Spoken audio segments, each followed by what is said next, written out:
প্রিয় শিক্ষার্থীরা, আশা করি তোমরা সকলেই ভালো আছো। যাই হোক, ঈদের পরে আনন্দের সময় পার দিয়ে আবার আমরা তোমাদের সম্মুখে উপস্থিত হয়েছি। আশা করি সকলের ঈদ ভালো গিয়েছে। আর করোনার অবস্থা বাংলাদেশে যেহেতু দুর্বল, তো সেহেতু আমাদের সমস্যাটা কমই হচ্ছে। তো আমরা আশা করছি খুব দ্রুতই আমাদের শিক্ষা প্রতিষ্ঠানগুলি খুলে যাবে। তোমাদের সাথে আমাদের আবার প্রত্যক্ষ দেখা হবে, আবার ক্লাস স্বাভাবিক হবে, আবার কথা হবে, ক্লাস হবে, পড়াশোনা হবে, সব স্বাভাবিক হয়ে যাবে। তো সেই প্রত্যাশায় আমি আবারও তোমাদের সামনে এসে উপস্থিত হয়েছি। অনন্যা চৌধুরী, প্রভাষক দর্শন, নেত্রকোনা সরকারি কলেজ, নেত্রকোনা থেকে। আজ আমি তোমাদের সাথে যুক্তিবিদ্যা দ্বিতীয় পত্রে আরোহের প্রকারভেদ নিয়ে আলোচনা করব। আমরা জানি যুক্তিবিদ্যা দ্বিতীয় পত্রের তৃতীয় অধ্যায় হচ্ছে আরোহের প্রকারভেদ। আরোহ কত প্রকার? দুই প্রকার। কি কি? এক, প্রকৃত আরোহ,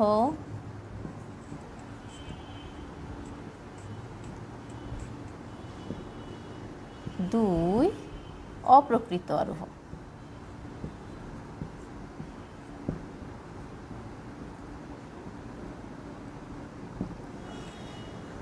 আমরা আগের ক্লাসে আরোহের সংজ্ঞা সম্পর্কে জেনেছি প্রথম পত্রেই, তারপরও আর একটু বলে নিচ্ছি। আরোহ হচ্ছে বিশেষ বিশেষ দৃষ্টান্তের উপর ভিত্তি করে একটি সার্বিক সিদ্ধান্ত নিতে পারাকে আরোহ যুক্তিবিদ্যা বলে। তো আরোহ যুক্তিবিদ্যা, আরোহ অনুমান।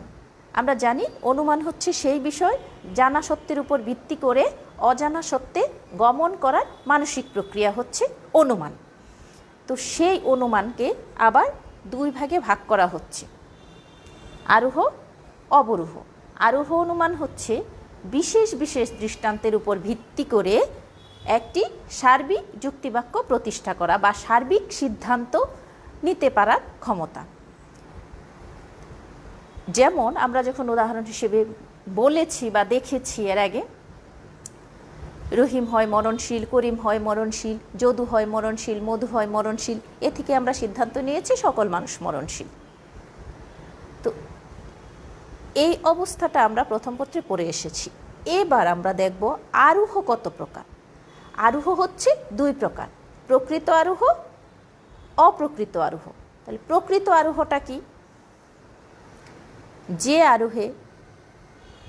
আরোহের নিয়মগুলি মানা হয়, অর্থাৎ বিশেষ বিশেষ দৃষ্টান্ত পর্যবেক্ষণ করে একটি সার্বিক সিদ্ধান্ত প্রতিষ্ঠিত হবে। আবার সেখানে কি থাকবে? কিছু বিষয় থাকবে। প্রকৃতির নিয়মানুবর্তিতা নীতি, কার্যকারণ নিয়ম, আরোহমূলক লম্ফ, এই বৈশিষ্ট্যগুলি থাকবে। আমরা জানি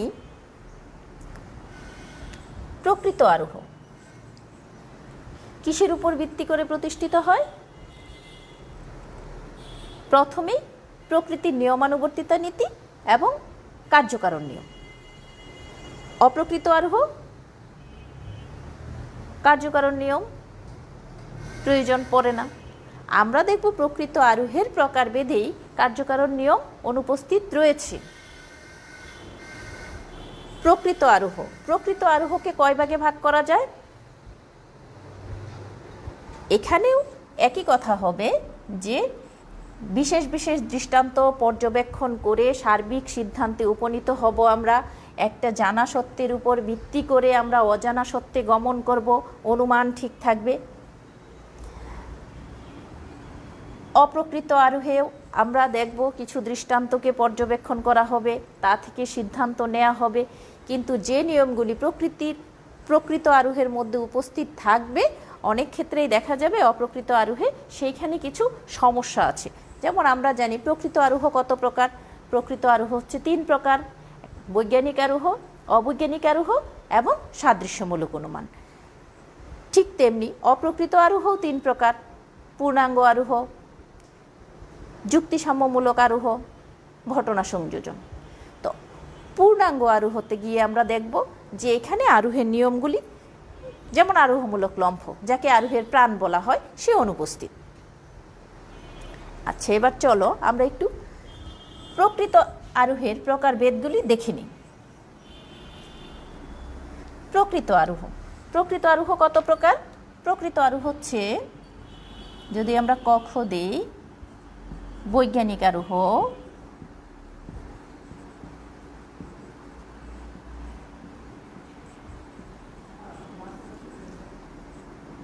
বৈজ্ঞানিক আরোহ। প্রকৃত আরোহ। প্রকৃত আরোহের প্রকারভেদ হচ্ছে 3 প্রকার। 3 প্রকারের মধ্যে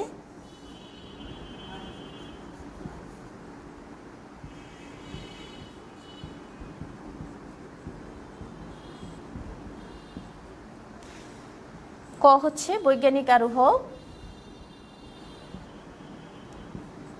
খ হচ্ছে অবৈজ্ঞানিক আরোহ, গ হচ্ছে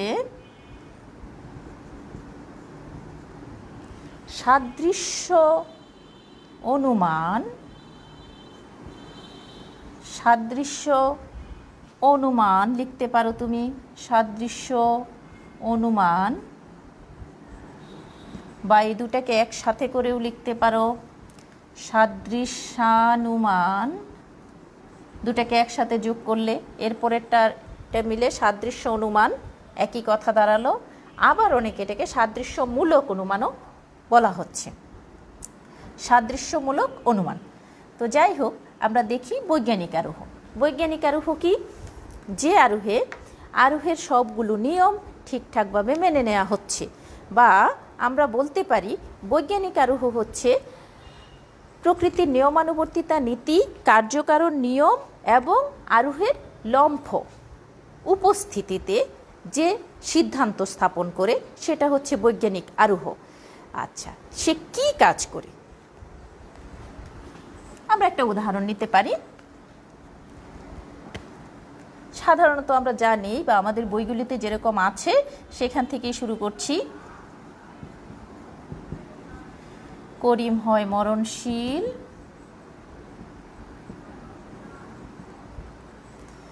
রহিম হয় মরণশীল,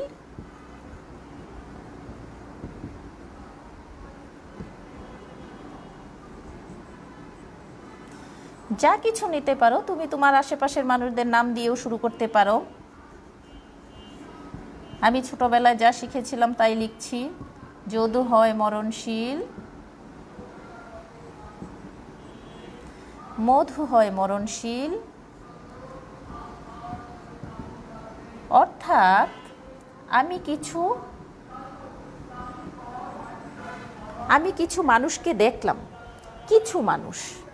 কিছু মানুষের মৃত্যু দেখে আমি সিদ্ধান্ত নিতে পারি যে পৃথিবীর সকল মানুষ হয় মরণশীল।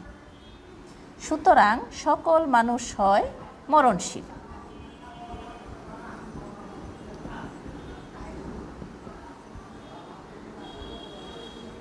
এবার দেখো এখানে কি আছে। আমি বলেছি থাকবে হচ্ছে প্রকৃতির নিয়মানুবর্তিতা নীতি। প্রকৃতিতে আমরা মানুষকে মরতে দেখি, এখানে প্রত্যেকটা দৃষ্টান্তে আমরা দেখেছি প্রকৃতিতে মানুষ মরণশীল, প্রত্যেক প্রাণী মরণশীল। আমরা মানুষকে নিয়েছি প্রকৃতির নিয়মানুবর্তিতা নীতি। এখন যদি আমি বলি মৃত্যুর পিছনে কারণ, হ্যাঁ, প্রত্যেক ব্যক্তির মৃত্যুর পিছনে কোনো না কোনো কারণ থাকে, কারণ এই পৃথিবীতে কারণ ছাড়া কিছুই হয় না, কারণ ছাড়া কোনো কাজ সংগঠিত হতে পারে না। ঠিক তেমনি এবার দেখো, আমি একটি সার্বিক বাক্য প্রতিষ্ঠা করেছি। আমি মাত্র কজন মানুষকে দেখেছি, রহিম, করিম, যদু, মধু বা আরও 2-4 জন দেখে এই পৃথিবীর এত এত মানুষ, হাজার হাজার মানুষ, লক্ষ লক্ষ মানুষ, কোটি কোটি মানুষ মারা গিয়েছে, তাদের উপর সিদ্ধান্ত নিতে পেরেছি। এই এতগুলি মানুষের উপর সিদ্ধান্ত নিতে পারা, অর্থাৎ অল্প কয়টা দৃষ্টান্তকে দেখে, অল্প কয়টা বিশেষ দৃষ্টান্তকে দেখে একটা বিশাল পরিসরের উপর সার্বিক, মানে যে জাতি আমি নেব, আমরা প্রথম পত্রের 4র্থ অধ্যায়ে বিধেয়ক পড়েছিলাম, সেখানে একটা জাতি নিয়ে আলোচনা করেছিলাম। অর্থাৎ সেই জাতির অন্তর্গত প্রত্যেকটা প্রত্যেকটি সদস্য বা সকল সদস্যের উপর আরোপিত করা যাবে এমন বিষয়।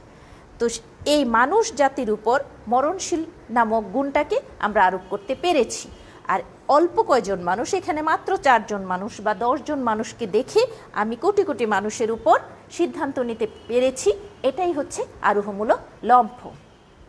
তো আমার এই উদাহরণে কি কি বৈশিষ্ট্য বিরাজমান সেটা দেখি। এখন কি কি বৈশিষ্ট্য থাকলে আমি বুঝবো যে সেটা হচ্ছে বৈজ্ঞানিক আরোহ, বা কি কি বৈশিষ্ট্য বৈজ্ঞানিক আরোহের জন্যে অপরিহার্য।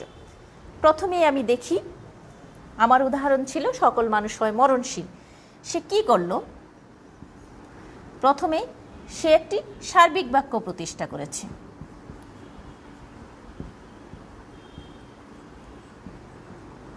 কি করেছে? একটি সার্বিক বাক্য প্রতিষ্ঠা করেছে। সকল মানুষ হয় মরণশীল, অর্থাৎ মানব জাতির সকল সদস্যকে নিয়ে আসা হয়েছে।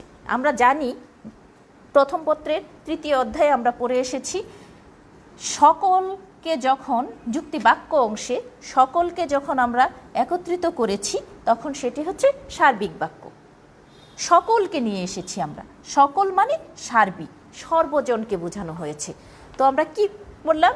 একটি সার্বিক বাক্য প্রতিষ্ঠা করলাম। তো সার্বিক বাক্য, দেখো এখানে কিছু মজার বিষয় আছে।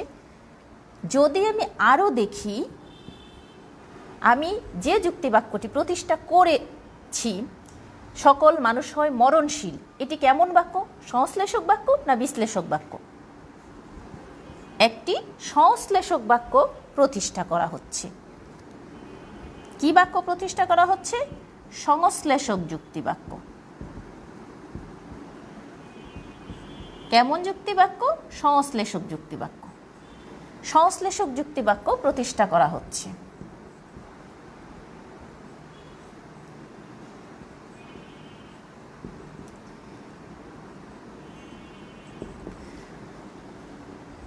সংশ্লেষক যুক্তিবাক্য, সংশ্লেষক মানে কি? আমরা জানি যুক্তিবাক্যের সম্বোধন অনুসারে যুক্তিবাক্য 2 প্রকার, একটি হচ্ছে সংশ্লেষক যুক্তিবাক্য, আরেকটি হচ্ছে বিশ্লেষক যুক্তিবাক্য। সংশ্লেষক যুক্তিবাক্য হচ্ছে সেই যুক্তিবাক্য যে যুক্তিবাক্যে উদ্দেশ্য সম্পর্কে বিধেয়তে কোনো কিছু ব্যাখ্যা করা হচ্ছে। বিশ্লেষক যুক্তিবাক্য হচ্ছে সেই যুক্তিবাক্য যে যুক্তিবাক্যে শুধুমাত্র উদ্দেশ্যকেই বিধেয়তে বর্ণনা করা হচ্ছে।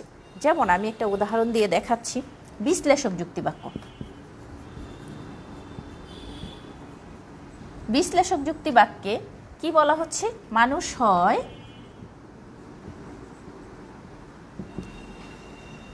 হয় বুদ্ধিবৃত্তি সম্পন্ন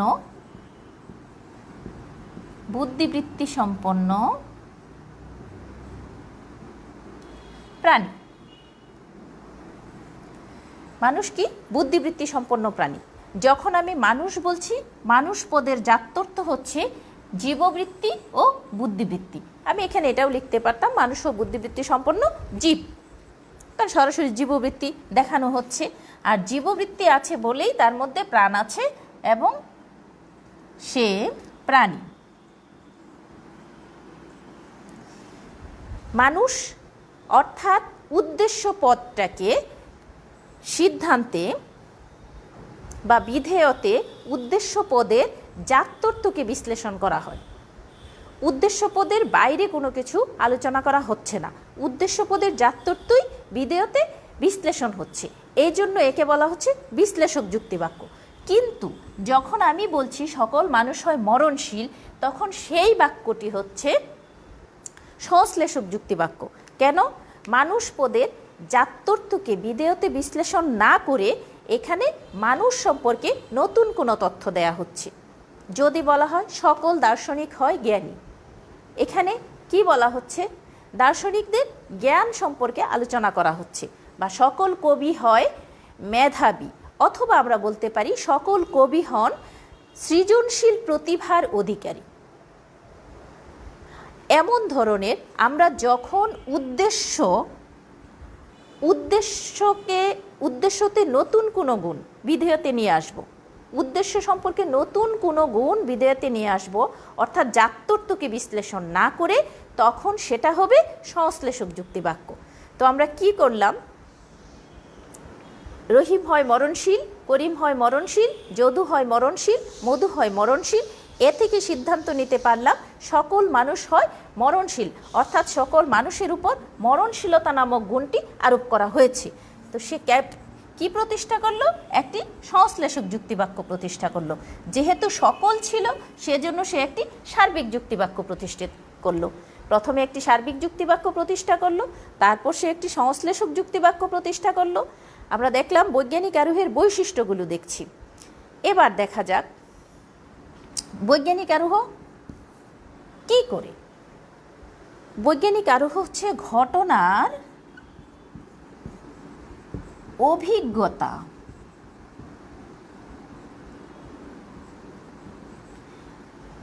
যদি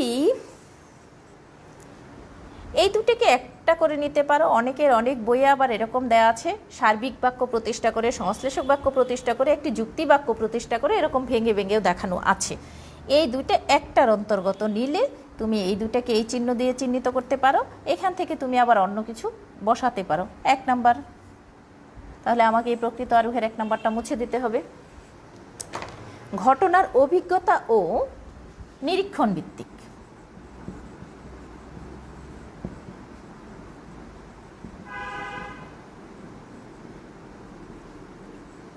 আরোহ মানে হচ্ছে ঘটনার অভিজ্ঞতা। অভিজ্ঞতা মানে কি, আমরা যা দেখলাম, দেখে দেখে যা শিখলাম, দেখে নেওয়াটা হচ্ছে নিরীক্ষণ। আর অতীতের কিছু ঘটনাকে দেখে তার উপর সিদ্ধান্ত নিতে পারাটাকেই, অতীতের কিছু বিষয়কে দেখা, সেটাকেই বলা হচ্ছে অভিজ্ঞতা। অর্থাৎ তুমি তোমার জীবনে অনেক মানুষকে মরতে দেখেছো।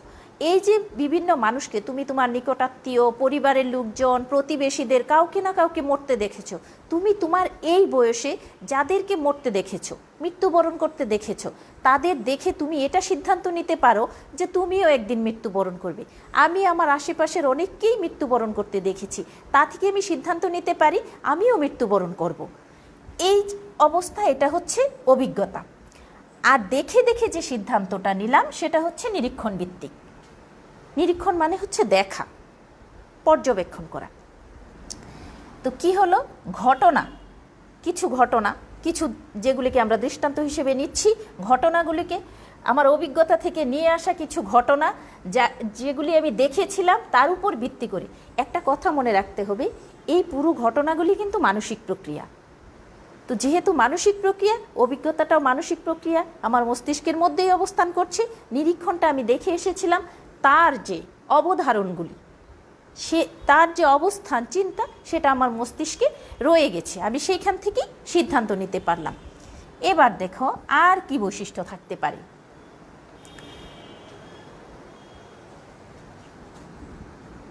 গৃহীত দৃষ্টান্তকে বিশেষভাবে পর্যবেক্ষণ করা যায়।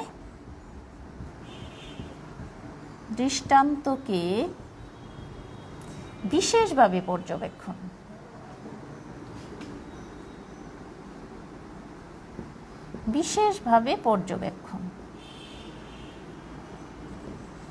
এই কথাটা কেন আসলো? আমাদের বাস্তব জীবনে চলমান অবস্থায় আমরা অনেক কিছু দেখতে পাই। ছোট থেকে এই পর্যন্ত আমরা বড় হয়েছি, আমাদের চোখের সামনে অনেক অনেক ঘটনাই ঘটে গেছে। সব কিছু কি আমাদের মনে আছে? সব কিছু মনে নেই। কেন মনে নেই? কারণ ওই বিষয়টাকে আমি বিশেষভাবে পর্যবেক্ষণ করিনি। তো আমার সেই বিষয়গুলি মনে আছে। কারণ মৃত্যুটা আমার মনে আছে। কেন মনে আছে? কারণ ওই সময়টা আমি বিশেষভাবে পর্যবেক্ষণ করেছি। যদি আমি এটাকে আবার একটু সহজভাবে নিই, আমরা প্রতিদিন খবরের কাগজে বা টেলিভিশনে খবর দেখতে গিয়ে, অথবা আমি যদি হেডলাইনও দেখি, আজ এতজন মৃত্যুবরণ করেছে, কাল এতজন মৃত্যুবরণ করেছে। ধরো এখন করোনা পরিস্থিতিতে গত সপ্তাহে, আজ রবিবার, গত রবিবারে কতজন মৃত্যুবরণ করেছিল বলে দিতে পাচ্ছি না। কেন? কারণ মনে নেই। কেন মনে নেই? কারণ ওই বিষয়টা পর্যবেক্ষণ করিনি। কিন্তু যেদিন বাংলাদেশে প্রথম রোগী শনাক্ত হয়েছিল, কবে? 8 মার্চ। প্রথম মারা গিয়েছিল কবে? 18 মার্চ। এটা আমার মনে আছে। কেন মনে আছে? কারণ সেই বিষয়টা প্রচুর সাড়া ফেলেছিল এবং সেটাকে সবাই এতভাবে পর্যবেক্ষণ করেছিল যে সেটাকে কেউ ভুলে যায়নি। এইটাই হচ্ছে মূল বিষয়। আমরা যখন কোনো সিদ্ধান্ত নেই, ঘটনাগুলিকে যদি এরকমভাবে বিশেষভাবে পর্যবেক্ষণ করি, তবেই সেই ঘটনাগুলি আমাদের মানসিক অবস্থায় বা চেতনায় থেকে যায়, আর তখনই আমরা তার উপর ভিত্তি করে কোনো সিদ্ধান্ত নিতে পারি।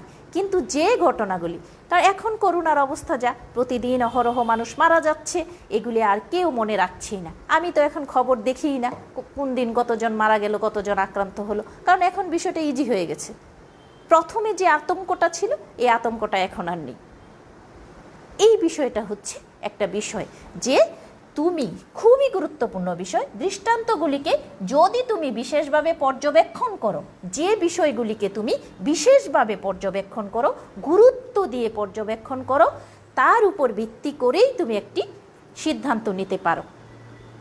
ভাষাভাবে তুমি যে বিষয় দেখে এসেছো, তার উপর ভিত্তি করে বাস্তব জীবনে কোনো ঘটে যাওয়া ঘটনার সিদ্ধান্ত তুমি নিতে পারবে না। গুরুত্ব দিয়ে যখন তুমি পর্যবেক্ষণ করবে, তখনই তুমি সিদ্ধান্ত নিতে পারবে। এবার দেখো এর পরবর্তী বৈশিষ্ট্য কি? 3 নাম্বার বৈশিষ্ট্য,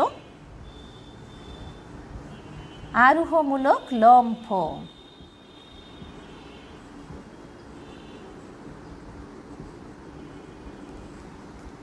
লিখতে তো অসুবিধা হচ্ছে, আরে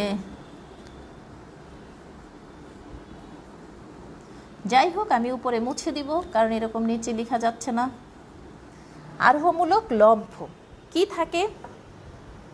আমরা বলেছি আরোহের মূল বৈশিষ্ট্য, যাকে বাদ দিলে আরোহ থাকবে না, সেই বৈশিষ্ট্যটা হচ্ছে আরোহমূলক লম্ফ বা আরোহের প্রাণ, যাকে আরোহের প্রাণ বলা হয়।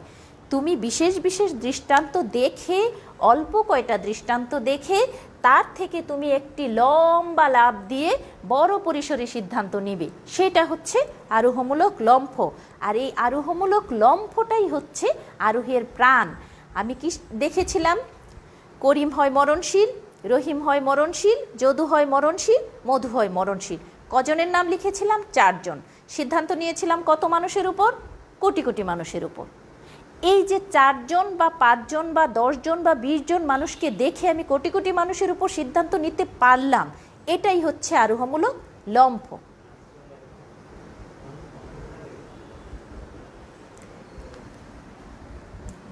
এই আরোহমূলক লম্ফটা হচ্ছে আরোহের প্রাণ।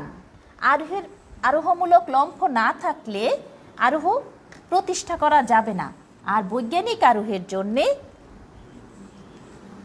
অবশ্যই আরোহমূলক লম্ফ রয়েছে। সত্যি কথা বলতে হচ্ছে, বৈজ্ঞানিক আরোহটাই একমাত্র প্রকৃত আরোহ বা যথার্থ আরোহ।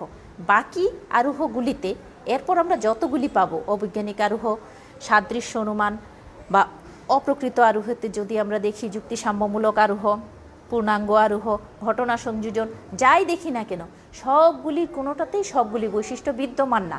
যদি আমরা এই বৈশিষ্ট্যগুলিকে ভালো করে দেখি, মানে বৈজ্ঞানিক আরোহের বৈশিষ্ট্যগুলি যদি আমরা ভালো করে দেখি, তাহলে বোঝা যাবে আরোহ হচ্ছে মূলত এমনই। এটাই হচ্ছে আরোহ। আরোহের একটা প্রতিচ্ছবি বা ধারণা, অবয়ব তোমার চোখের সামনে ফুটে উঠবে। কাকে দেখে? বৈজ্ঞানিক আরোহের বৈশিষ্ট্যগুলি দেখে। সেই বৈশিষ্ট্যগুলি কী ছিল? আমরা প্রথমেই দেখেছি, এরা একটি সার্বিক বাক্য প্রতিষ্ঠা করবে, একটি সংশ্লেষক যুক্তি বাক্য প্রতিষ্ঠা করবে, ঘটনার অভিজ্ঞতার উপর নির্ভর করবে বা অভিজ্ঞতা ও নিরীক্ষণের উপর নির্ভর করে সিদ্ধান্ত নেবে। তারপর কি দেখলাম আমরা? এই দৃষ্টান্তগুলিকে বিশেষভাবে পর্যবেক্ষণ করে সিদ্ধান্ত নেবে। এরপরে আমরা যা দেখলাম সেটা হচ্ছে আরোহমূলক লম্ফ। কি থাকবে? আরোহমূলক লম্ফ। অবশ্যই থাকবে আরোহমূলক লম্ফ। আরোহমূলক লম্ফ না থাকলে সেটা আরোহই হতে পারে না। আর বৈজ্ঞানিক আরোহে তো অবশ্যই থাকবে। তারপর দেখি কি আছে, কার্যকারণ নীতি, প্রকৃতির নিয়মানুবর্তিতা নীতিটা আগে দিই। প্রকৃতির নিয়মানুবর্তিতা।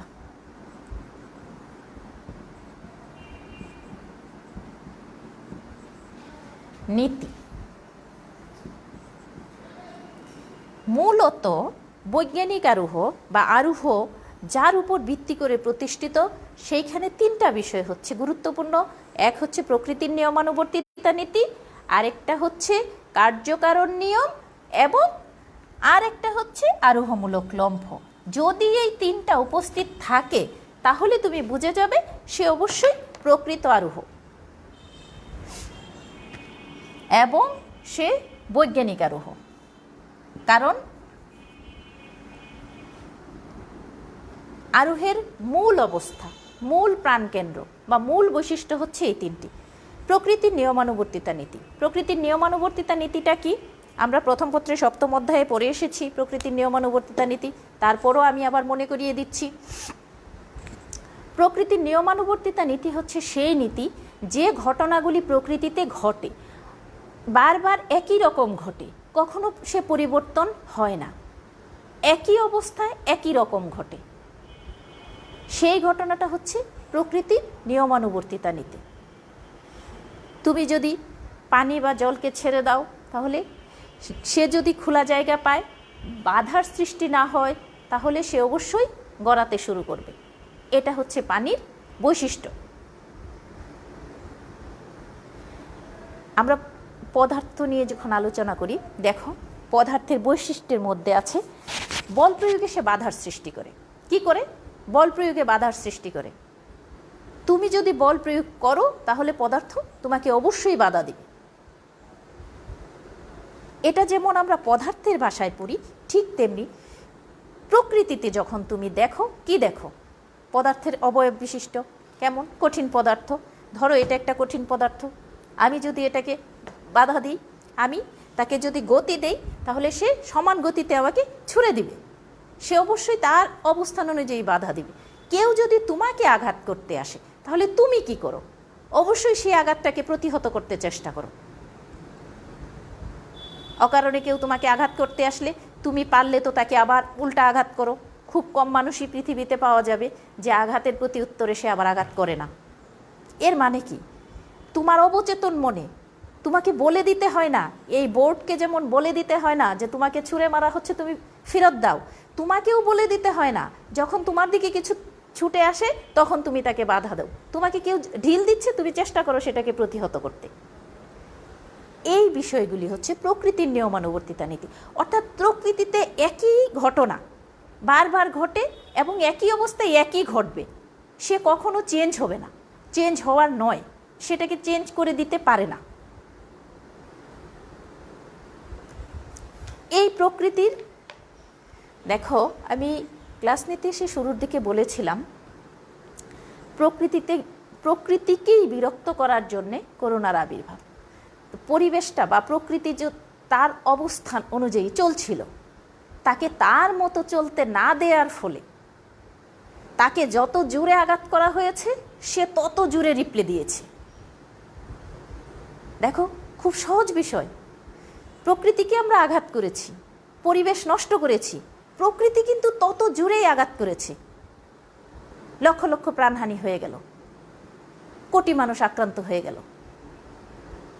অর্থাৎ যে বিষয়টা যেমন থাকা উচিত, যেমন চলা উচিত, তাকে তেমনই চলতে দিতে হবে। সেইখানে বাধা দিলে আবার নতুন কিছু চলে আসবে, সে বাধা বা প্রতিবন্ধকতার উত্তরণ ঘটাতে চাইবে। তুমি ছোট থেকে বড় হচ্ছ, একদিন বৃদ্ধ হবে, মৃত্যুবরণ করবে। আমি তোমার মতো একদিন ছোট ছিলাম, একাদশে ছিলাম, দ্বাদশে ছিলাম, তারপর পড়াশোনা শেষ করলাম, চাকরি নিলাম, বড় হলাম। বা আমার যিনি শিক্ষক ছিলেন তিনিও তোমার মতো বা আমার মতো একদিন একাদশের স্টুডেন্ট ছিলেন। তারপরে একদিন দেখা গেল পড়াশোনা শেষ করলেন, আমার শিক্ষক হয়ে গেলেন, এখন বৃদ্ধ হয়ে গেলেন, রিটায়ারমেন্টে চলে গেলেন, কেউ কেউ হয়তো মৃত্যুবরণও করে ফেলেছেন। অর্থাৎ এটাই প্রকৃতির নিয়ম। তুমি ছোট থেকে বড় হবে, বড় হতে হতে একদিন বৃদ্ধ হবে, একদিন মৃত্যুবরণ করবে। প্রকৃতির প্রত্যেকটা প্রাণী, প্রত্যেকটা পদার্থই ধ্বংসশীল, তার বিনাশ হবেই। এবার দেখো কার্যকারণ নিয়ম।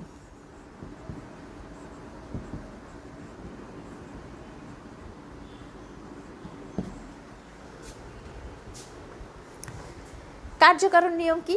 প্রকৃতিতে যে ঘটনাগুলি ঘটে তার প্রত্যেকটার পিছনে কোনো না কোনো কারণ আছে এবং কোনো না কোনো কারণ থাকবেই। কারণ ছাড়া কোনো ঘটনা ঘটতেই পারে না। এখন তুমি যদি বলো যে প্রকৃতির নিয়মানুবর্তিতা নীতি অনুযায়ী আমি ছোট থেকে বড় হয়েছি, তাহলে আমি বড় হলাম কেন? হ্যাঁ, অবশ্যই আমার শরীরে বিভিন্ন ধরনের খাদ্যদ্রব্য, বিভিন্ন ধরনের পুষ্টি উপাদান সংযোগ করা হলো, যেগুলি আমাকে আস্তে আস্তে বড় করে তুললো। এবং দেখো, একটা সময় পরে মানুষের চুল পেকে যায়।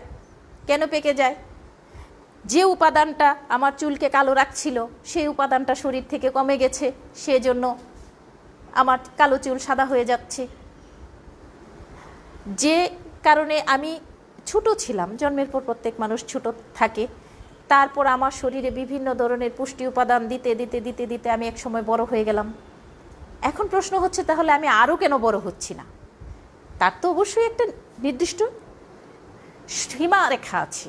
সীমা অতিক্রান্ত করে তো আর বড় হওয়া যাবে না, তাহলে তো সেটা সমস্যা তৈরি হবে। তো কার্যকারণ নিয়ম, তুমি যদি পড়াশোনা করো তাহলে তুমি অবশ্যই পরীক্ষায় ভালো করবে। কারণ এখন পর্যন্ত যত ছাত্র পড়াশোনা করেছে ভালোভাবে, তারা অবশ্যই ভালো রেজাল্ট করেছে। করোনা চলে যাবে, এই ৪-৫ মাস ধরে আমরা যে সাফার করেছি, সারা বাংলাদেশের সকল শিক্ষার্থীরাই সাফার করেছে, সকল মানুষই সাফার করেছে। তারপরও যে ঘটনাটা থেকে যাবে, এর মধ্যে সময়টাকে যারা কাজে লাগালো ভালোভাবে, তাদের রেজাল্ট ভালো হয়ে যাবে। আর যারা এই সময়টা এমনিতেই অকারণে নষ্ট করেছে, তারা কিন্তু অনেকটাই পিছিয়ে গেল। আমরা যেভাবেই পড়াই, যেমনই পড়াই, প্রথম দিকে কিন্তু আমাদের খুব আনইজি ফিল হচ্ছিল, কারণ এইভাবে ক্লাস নিয়ে আমরা অভ্যস্ত ছিলাম না। দেখো, সময়ের সাথে সাথে আমরা কিন্তু নিজেদের অভ্যস্ত করে নিয়েছি, নিজেদের ব্যালেন্স করে নিয়েছি আমরা। এখন আমরা তোমাদের সাথে এইভাবে ক্লাস নিতে অভ্যস্ত হয়ে গেছি। তো তোমাদের উচিত আমাদের ক্লাসগুলোকে দেখা। এই যে আমি ক্লাসটা নিলাম, হয়তো তোমাদের সাথে আমার ক্লাসে আবার ক্লাস হবে, কিন্তু তখন আমি একটা বড় পরিসরকে স্বল্প সময়ে দেখাবো, কারণ আমি এখন ক্ষুদ্র পরিসরকে বিশাল সময় নিয়ে আলোচনা করেছি। তো যারা সময়টাকে ভালোভাবে কাজে লাগাবে, কার্যকারণ নিয়ম তাদেরকেই ভালো ফল দিবে। যে সময়কে ভালোভাবে কাজে লাগাবে না, সে ভালো ফল করবে না। প্রত্যেকটা ঘটনায় তুমি দেখবে যা কিছু ঘটেছে তার প্রত্যেকটার পিছনেই কোনো না কোনো কারণ ছিল। তুমি প্রতিদিন যদি আনন্দ পাও, তাহলে দেখবে তার পিছনে কোনো না কোনো কারণ লুকায়িত আছে, যার জন্য তুমি আনন্দ পেয়েছো। যদি তুমি দুঃখ পাও, তাহলেও দেখবে তার পিছনে কোনো না কোনো কারণ লুকায়িত ছিল, যার জন্য তুমি দুঃখ পেয়েছো। সেই কারণগুলি যদি আমরা, দুঃখের কারণগুলি, কেন আমি দুঃখ পেয়েছি, সেখান থেকে আস্তে আস্তে সরে আসতে পারি, তাহলে আমাদের জীবনে দুঃখের পরিমাণ কমে যাবে। আর যে জন্যে আমি সুখ পেয়েছিলাম, যে কারণে, সেই পরিমাণগুলিকে যদি আমি আস্তে আস্তে লালন করতে থাকি, তাহলে জীবনে আনন্দের পরিমাণ বেড়ে যাবে। সেই জন্যেই মানুষ চাইলে তার জীবনকে সুন্দর করতে পারে, শতভাগ পারে না, কিন্তু পারে, অনেকটাই পারে। সে চেষ্টা করে তার জীবনকে সুন্দর করতে পারে। তো এই অংশগুলির ব্যাখ্যা আমাদের প্রথম পত্রে হয়েছে, সেজন্য আমি অল্প অল্প ব্যাখ্যা দিলাম। এবার দেখো এরপরে কি বৈশিষ্ট্য থাকবে। এই 1, 2, 3 নাম্বারটা কি বলেছি? আরোহমূলক লম্ফ। এই বিষয়টাকে খুব ভালোভাবে মনে রাখবে। এরপরেরটা হচ্ছে যেটা বললাম, এটাকে যদি তুমি 1 নাম্বার ধরো, এটাকে 2 নাম্বার ধরতে পারো, আরোহমূলক লম্ফকে তুমি 3 নাম্বার ধরতে পারো, তাহলে এখন আমি যা দিব সেটাকেও 4 নাম্বার ধরতে পারো, বা আমি যেভাবে লিখেছি তুমি সেভাবেও ধরতে পারো। এগুলিকে বাদ দিলে কিন্তু বৈজ্ঞানিক আরোহ হবেই না। আকারগত ও বস্তুগত সত্যতা।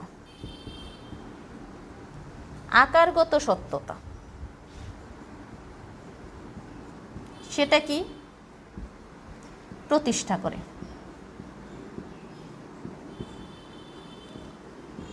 আকারগত সত্যতা প্রতিষ্ঠা করে। যেহেতু আমি একটা যুক্তিবাক্য আকার হিসেবেই দেখাই, সকল মানুষ হয় মরণশীল, তারও এটি একটি যুক্তিবাক্য যে আকারগতভাবে সঠিক, যার একটি উদ্দেশ্য আছে, যার একটি বিধেয় আছে, যার একটি সংযোজক আছে। আমি জানি যুক্তিবাক্য হচ্ছে সেই বাক্য যে বাক্যে একটি উদ্দেশ্য, একটি বিধেয়, একটি সংযোজক থাকে। খুব সহজ কথা, আকারগতভাবে আমি তাকে প্রতিষ্ঠিত দেখালাম। এবার হচ্ছে বস্তুগত সত্যতা, যে ওই ঘটনাটার বস্তুগত সত্যতা আছে কি না।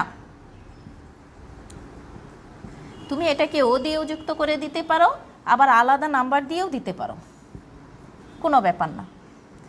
বস্তুগত সত্যতা, যখন তুমি যুক্তি বাক্য প্রতিষ্ঠা করবে, সেই যুক্তি বাক্যটি অবশ্যই বাক্য হবে, বাক্য হওয়ার জন্য সে আকারগতভাবে সত্য হলো, কিন্তু যখন তুমি বাক্যটি গঠন করলে তখন তোমাকে দৃষ্টি রাখতে হবে যে সেই বাক্যে যে কথাটা বলা হচ্ছে সে কথাটা যেন বাস্তবের সাথে সঙ্গতিপূর্ণ হয়। যখন বাস্তবের সাথে সঙ্গতিপূর্ণ হবে তখনই সে বস্তুগতভাবে সত্য। এইখানে অনেকেই বস্তুগত শব্দটা ব্যবহার না করে উপাদানগত সত্যতা এই কথাটাও বলে থাকে। যাহা বস্তু তাহাই উপাদান, বস্তু থেকেই উপাদান বা উপাদানই বস্তু। পদার্থিক জগৎ যা আমি দেখতে পাই, ধরতে পাই, ছুঁতে পাই, যেমন মার্কার, ডাস্টার, কলম, বোর্ড, বই ইত্যাদি ইত্যাদি, যা কিছুই হোক, এই উপাদানগত সত্যতা বা বস্তুগত সত্যতা বাস্তবে তুমি যে বাক্যটি বলছো বাস্তবে যেন তেমন কিছু আমি পাই। যদি তেমন কিছু পাওয়া যায় তাহলেই সেটা বস্তুগতভাবে সত্য। আমি যখন মার্কার বলি তখন তোমার ধারণায় একটা অবস্থা থাকে, কি থাকে, মার্কার মানে এরকম হবে, সে চিকন মোটা যাই হোক না কেন তাতে কালি থাকবে, তা দিয়ে হোয়াইট বোর্ডে লেখা হবে, লেখা বোঝা যাবে, অর্থাৎ তার কাজ হচ্ছে লেখা। মার্ক করা হয় বলে এর নাম মার্কার, চিহ্নিত করা হয়, এটা মোটা করে লেখা হয়, এই জন্য এর নাম হচ্ছে মার্কার। কলম দিয়েও লেখা হয়, কিন্তু কলমের লেখাটা চিকন থাকে, দূর থেকে দেখা যায় না, স্পষ্ট হয় না, এজন্য তাকে মার্ক করা বোঝাচ্ছে না। তো যে কোনো বিষয় যখন তুমি বলছো তখন সেই বাক্যটা যেন বস্তুগতভাবে সত্য হয়। এগুলি হচ্ছে বৈজ্ঞানিক আরোহের বৈশিষ্ট্য। আকারগত এবং বস্তুগতভাবে সত্য বাক্য প্রতিষ্ঠিত হবে, একটি সার্বিক যুক্তি বাক্য প্রতিষ্ঠিত হবে, একটি সংশ্লেষক যুক্তি বাক্য প্রতিষ্ঠিত হবে, প্রকৃতির নিয়মানুবর্তিতা নীতি অবলম্বন করা হবে, কার্যকারণ নিয়ম মেনে চলা হবে, এবং সেখানে আরোহের প্রাণ আরোহমূলক লম্ফ থাকবে। আমি আশা করি তোমরা বুঝতে পেরেছ, এবং এই প্রশ্নটার উত্তর লেখার জন্যে যারা আজকের ক্লাসে উপস্থিত তাদের মনে হয় আর পড়তে হবে না।